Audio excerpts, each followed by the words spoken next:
पिचकारी से डर लागेला, ओकर बड़ पिचकारी से डर लागेला, ओकर मोट पिचकारी से डर लागेला।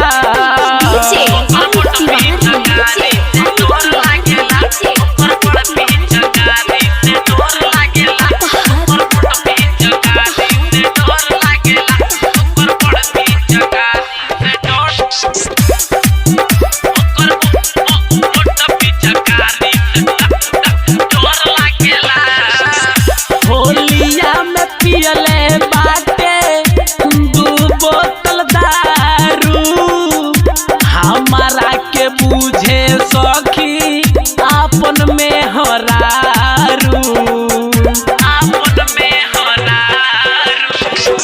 होलिया में पियले बाटे 2 बोतल दारू, हमारा के बुझे सखी आपन में हरारू। बाकी डाले खातिर खोजेला, बाकी डाले खातिर तार खोजेला। ओकर पिचकारी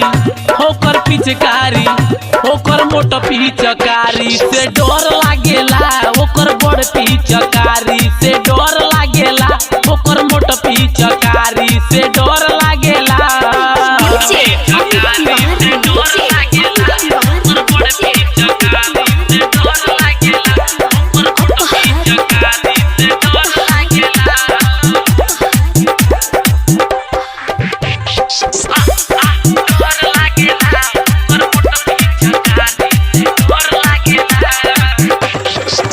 राइटर दिनेश के बात का बताई, होलिया में कोइले बाटे देह के गिजाई, देह के गिजाई।